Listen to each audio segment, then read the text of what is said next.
G'day, have I got a story for you? Check the disclaimer. Season 2, Episode 34. Navy Attire. This is Echo. Lucas still in his memory when he was 4 years old. I remember waking up in that room again, running across to the nursery room and finding only one cot. The other cot gone, as though my other sister had never existed. I found my one newborn baby sister being fed by a woman who resembled Mum. She was not Mum. She was not the stranger from the hospital either. My dad behaved like everything was normal, as though this new woman was Mum. A lot of time has passed now, and it took me a long time before I could call her Mum. She is Mum to me now. She was. Now she's gone. My dad gone too. My little sister and I are still clinging to each other. She is shivering even though it is a hot day. Maybe she is not cold, maybe she is just shaking. I feel a bit shaky too. I need to think. I have to work it out. How are we going to get out of here? What are we going to do? The manhole, that's what Dad calls it. It's in the roof of the bathroom. I've seen him hook the rope and pull it down. Could I do that? Even if I could, how could I close it? I saw him struggle to close it, and he is strong. What about the safe? I look at my little sister. She would fit in there. Oh, it would be dark and cramped. And if they caught me, who would let her out when these men have left? There has to be a way. I pull all the boxes off the top shelf of Mum's cupboard. Would we fit in those? I sit my sister in the biggest one.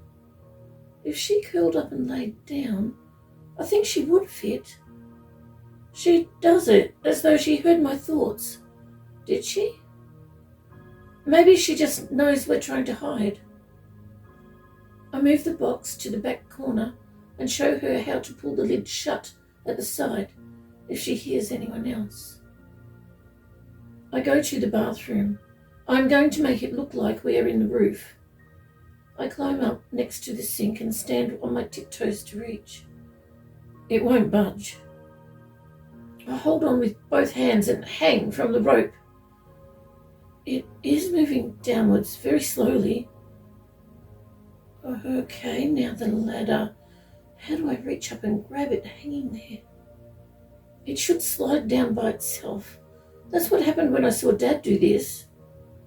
Suddenly the ladder shakes and is beginning to slide down. How? My sister's mind? Maybe this rope or roof door is at the correct level. I grab onto the bottom of the ladder as it slowly goes down. My feet reach the floor and I step back as it goes the rest of the way. Maybe while they take a long time to look for us up there, I could get my sister out of here.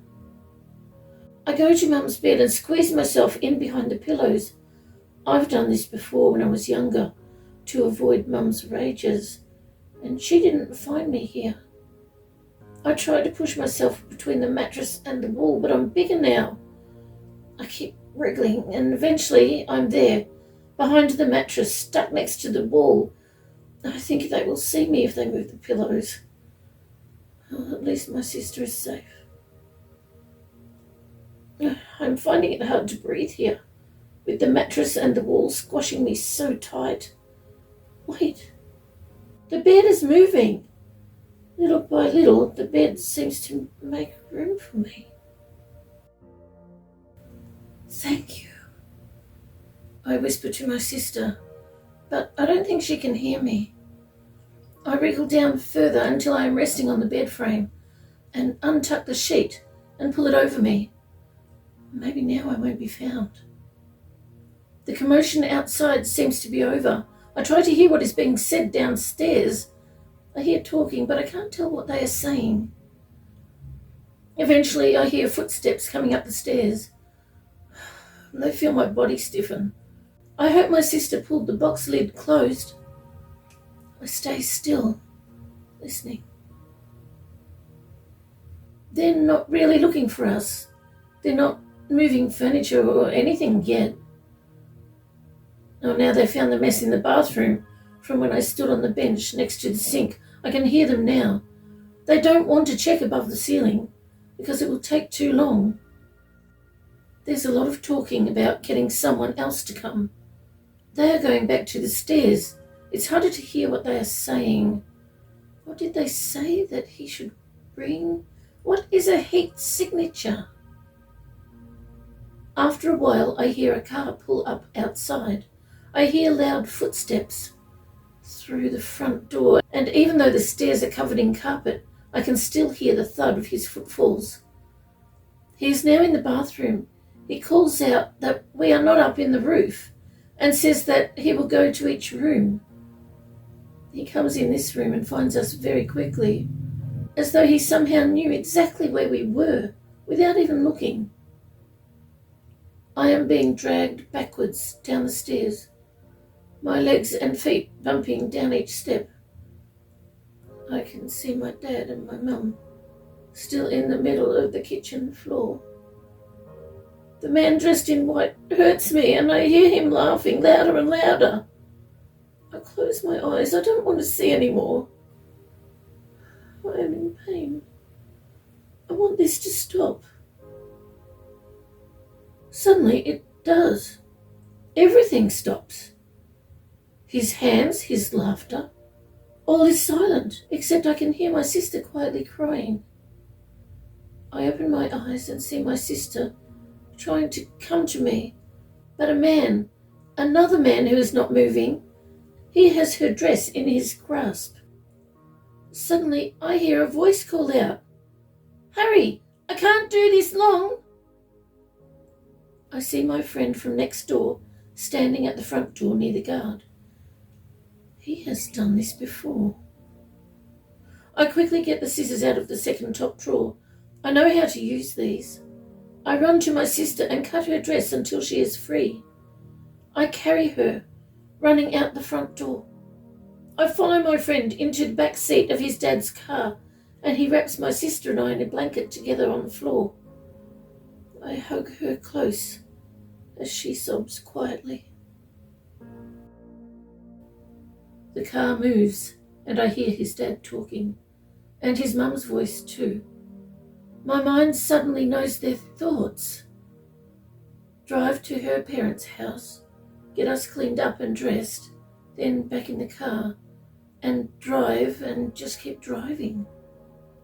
They plan to be our mum and dad. We will be a sister and brother for my friend. I whisper to my sister, "I think we are okay. These people are helping us." She says, "No."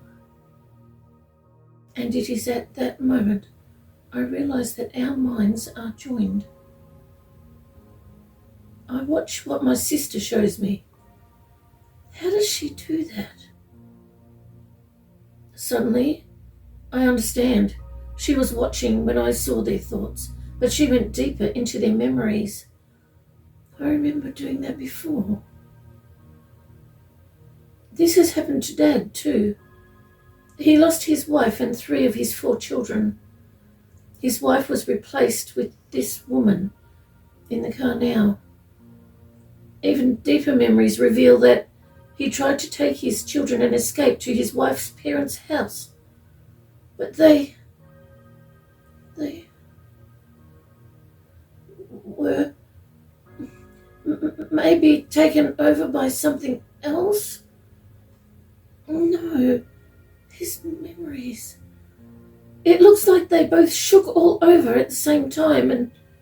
oh no. He's taking us to them.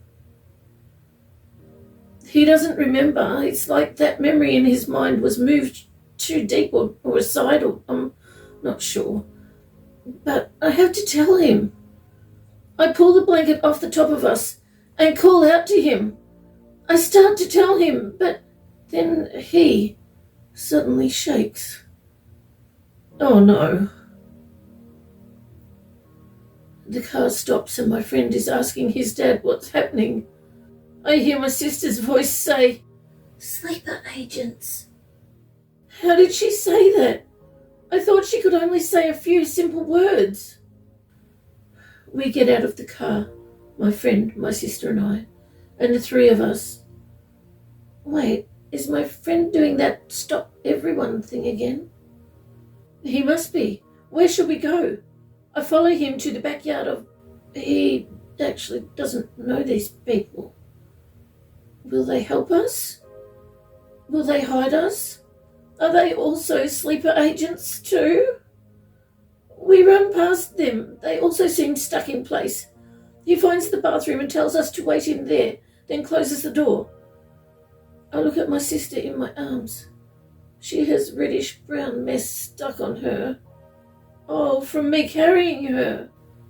I have a lot of that sticky mess on me. I climb into the bath and try to turn the taps on, but they're too tight. I get out and try to turn the sink taps on. They both turn and I wait for the water to get warm. I put the corner of a towel under the water, squeeze it out a bit and wipe my sister's face. The door opens and I see my friend with two people looking in. They are the people we ran past in the lounge room. They look shocked. The woman immediately picks up my sister and tells us that she will help us. I'm not sure. Should I believe her? After a bath, so warm, and fresh clean clothes that are way too big on us, we sit at their dining table. This is the best food I have ever tasted.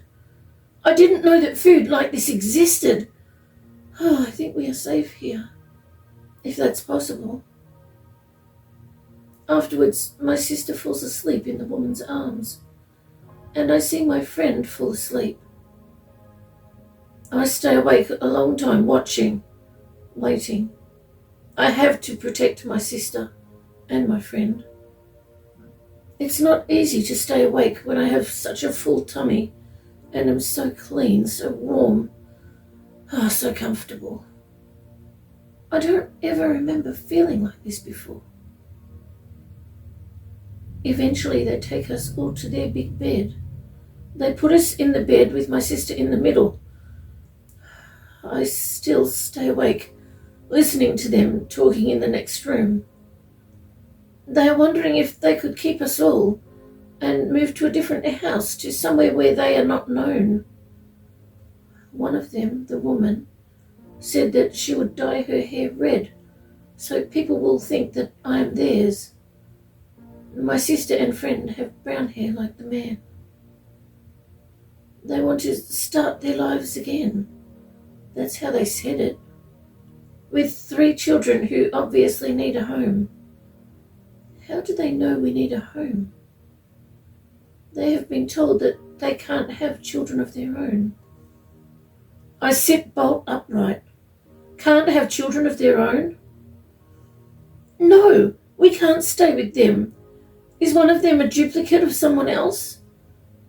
Will we find other people who look exactly like them? Will they be replaced? Are they sleeper agents, but just not activated yet? I look at my sister. She is sitting up with me and my friend too. When did they wake up? Our minds are joined, all 3 of us. I look at my sister. How did she do that? He, my friend, doesn't have a mind ability. His ability is, different. I remember hearing the man dressed in white speaking of how trauma heightens abilities. Is that what is happening here? We all concentrate on the man and woman. The woman first.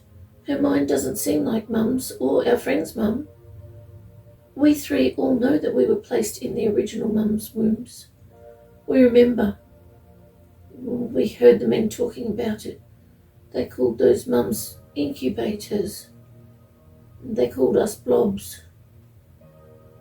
This woman's body, though, She has a baby inside her now, but she just doesn't know yet. The little baby girl is so tiny. Suddenly, her mind, the baby's mind, is joined to ours too. Did my sister do that? This tiny baby began her life in this woman's womb. She wasn't put there by doctors. The man is her dad too. She is biologically theirs. I didn't realize that still happened.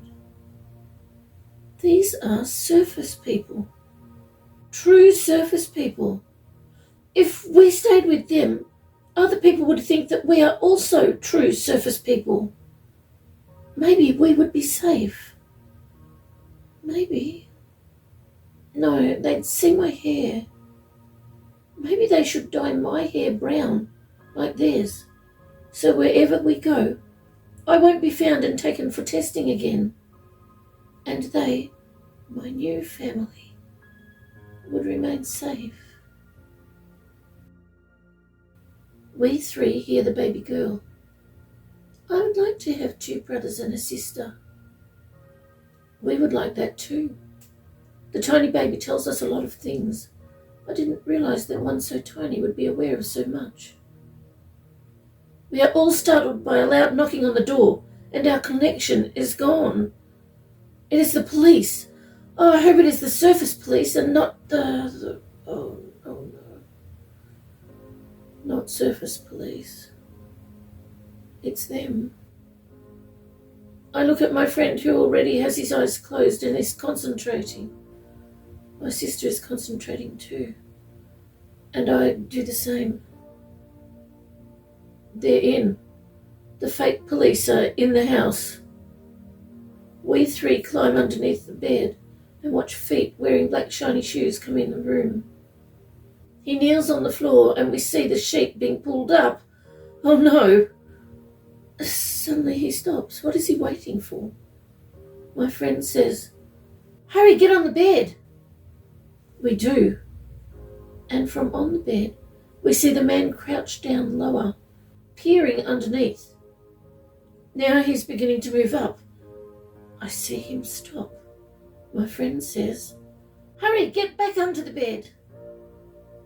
I watch the man as we do. He doesn't move. From under the bed, I see that he is partway up. His face next to the mattress. He won't see us. I wonder about my friend's ability. Why can't I feel it, connect to it? Maybe because it is not an ability of the mind. I see the man move and then his feet walk out the doorway. I think my friend is amazing. We stay here for a long time. We hear the man and woman questioned over and over again. They are asked about the recently used towels and stains on them, soaking in the laundry sink, along with my sister's torn dress. They are asked about the 3 small plates in the sink and 3 cups. The man and woman eventually say that they helped 3 children who seemed hungry, and then they went on their way. Went on their way? The man carried my sleeping friend to this bed, and the woman carried my sister. I was awake, so just followed them, and they helped me into the bed. Is that called went on their way? I'm not sure. This questioning goes on for a long time. It's cold under here, and we huddle together with my sister in the middle. When all the questions have been asked, they just sit. Are they waiting for someone or something to happen? The woman is allowed to get them hot drinks and biscuits. All is silent, except for the occasional slurp of their cuppers. I wish my mind would do its thing now. I would like to know what they are thinking. I would like to know what they are waiting for. Whatever happened to trauma heightening abilities? Why isn't that happening now? There's no sound. They are all silent and still. I whisper to my friend, "Is that you? Have you stopped them?" He hasn't, and he quietly explains that He doesn't stop them. He makes us go faster. So fast that it seems to us like they've stopped. Wow, that's amazing. They weren't interested in him. Thought he couldn't do anything because he has brown hair and brown eyes. What does colour have to do with anything? After what seems like such a long time, we hear a car pull up outside, then footsteps in the driveway. Is there a woman with them? No, 2 women. I hear 2 sets of those high shoes that are loud on the driveway, and now in the house.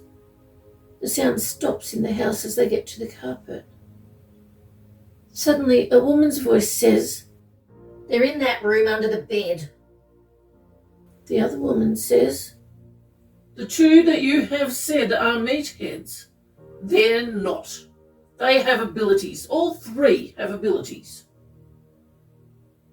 We are all very quickly pulled out from under the bed and brought before the 2 women dressed in navy blue. The first woman smiles at us and says, "All 3 will be coming with us." I don't like that smile. It doesn't look like a happy smile. It looks like there's something bad about to happen. I recall that bad things happened when people dressed in navy arrive. I don't remember what those bad things were. I look at my friend. He is bending over. He has his hands on his head. What are they doing to him? Immediately, I know.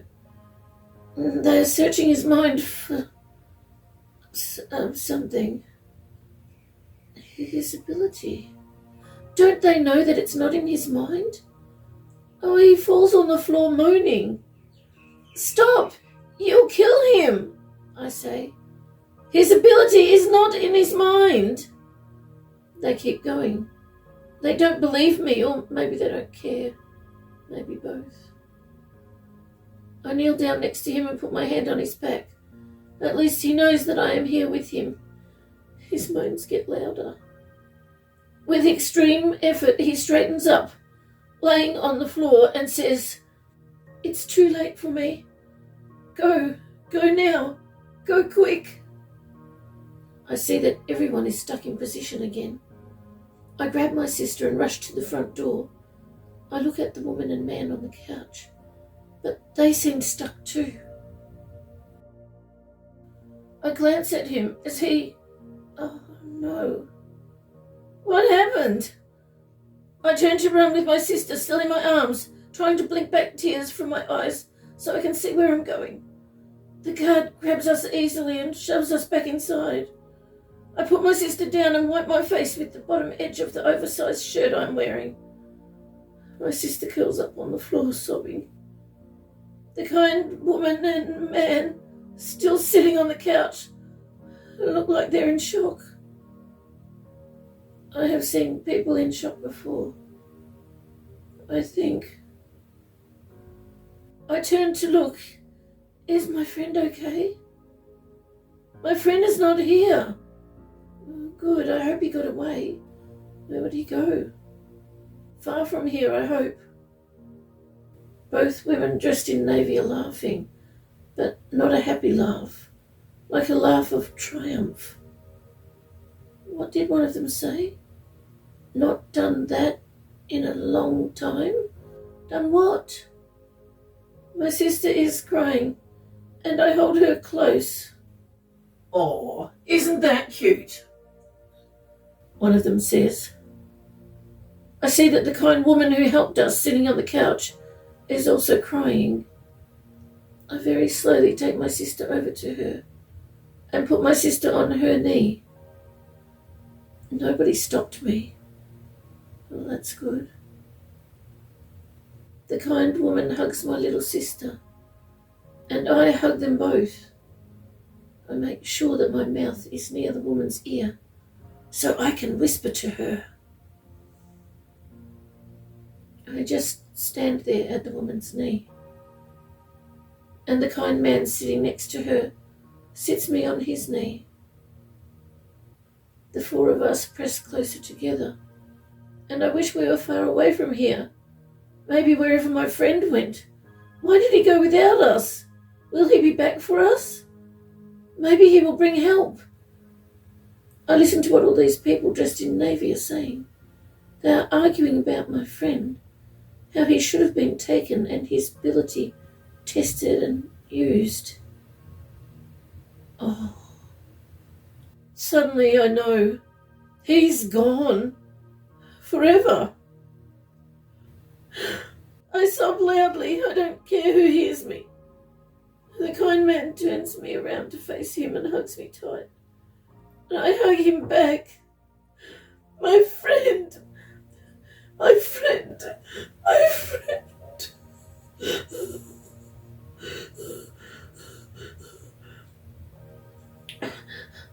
I say to the man, but then realize that he already knows. I slump down on him, letting myself sob for a long time. His hug makes it not so bad. I wish we all... I wish... There's no point wishing.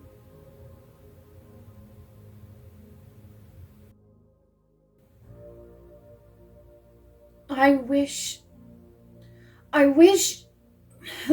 There's no point wishing. I look up from my desk and see an older man standing before me. Who is he? Have I met him before? He seems... Who is he? What time is your appointment? I ask. I don't have an appointment. He answers. I came here to see you, not your employer. Me? I ask. Yes, He says. we see. You may find this a bit weird. I find it weird, and I'm the one this is happening to. You see, you see, I have a little guardian angel who speaks to me, but no one else can hear her. He looks at me hesitantly, as though I'm going to mock him. But no, I know exactly what he is talking about. Someone else walks in, and I ask them to take a seat to wait for their appointment. We can't really talk about this in front of this man, so I quickly write him a note. The cafe, 3 doors down on the left, 12:10 p.m. I fold it up and hand it to the older man. Without unfolding it, he nods and says, Thank you. He leaves, and as he walks down the street, I see him quickly open the note. I usually sit at that cafe for lunch. It will be a nice change to have someone to talk with. Hopefully he will come. 40 minutes later, I sit at the cafe in my usual seat. I'm early. I hope I can help this older man. I hope he comes. I am served my usual cuppa and ask the waitress to wait until I am joined by someone before I order food. I sip my cuppa slowly, watching the front window for the older man. He seemed nice. I wonder what he will think when I tell him that I also hear my angel occasionally, and that she's young, really young. She sounds like a toddler to me. It makes me think of those cherub paintings that I've seen in old buildings. She says that she's not an angel, but really, what is more believable? A guardian angel or a very little girl who speaks to me and no one else can hear her? I remember her saying that The most believable scenario is not always the truth. But what toddler speaks like that? Most very young children don't even know the word scenario. They know mum and dad and not much else. I think she's one of those cherub angels. Here he is. The older man. I stand so he sees me. He looks hesitant, so I smile and pull out the other chair at this table. We order food, and he begins telling me his life story and tries to make it as short as possible. Born to a mum who kept changing ever so slightly over the years. I believe him. I have heard of this before. He would often wake up remembering a dream, but not like other people's dreams. His dream was so realistic for him, and if he was hurt in the dream, he found that he was hurt when he woke up. He has unusual memory fragments, and if he concentrates on one of them long enough, he remembers the rest of the memory. However, they are often so bizarre that he puts them in the dream category. When he married, he noticed the same thing happened with his wife that happened with his mum, changing ever so slightly over the years. I can hardly believe what has happened to this man. We talk up until 12:55 p.m, when I need to return to work. We will meet at a restaurant after work to continue our chat. I'm not really sure why this man is talking to me about his life, but if his angel wants us to chat, it's got to work out fine. I'm sure this is all for a reason, and I'll find out eventually.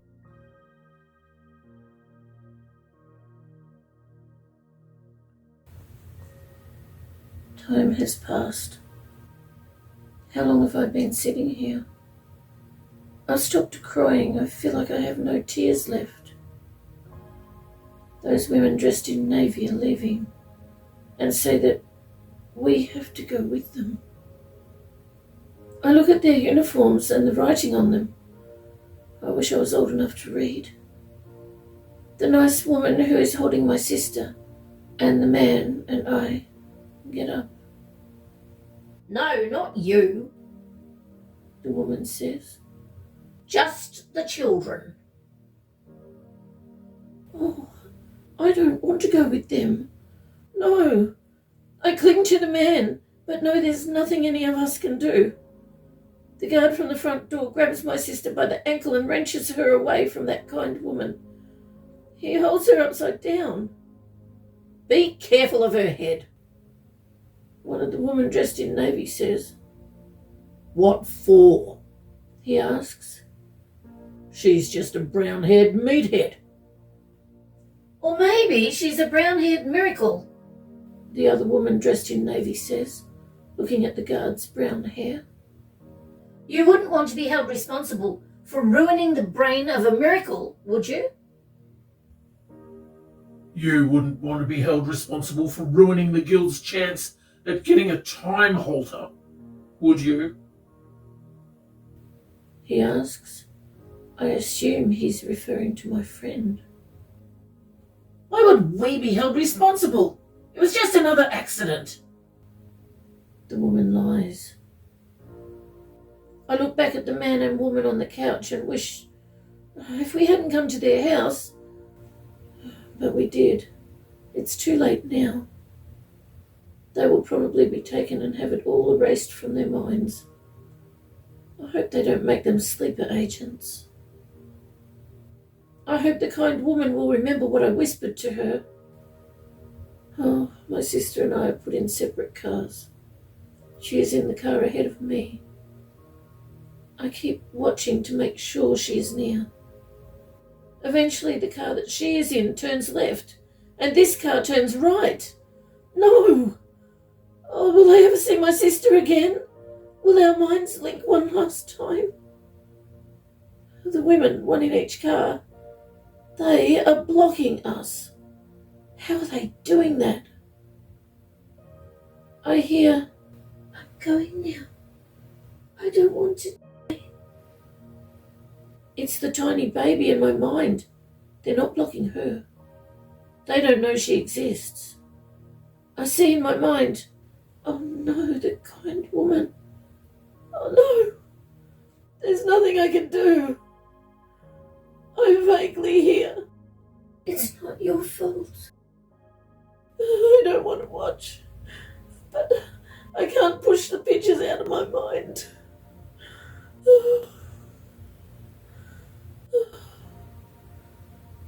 I feel numb. Goodbye. Oh.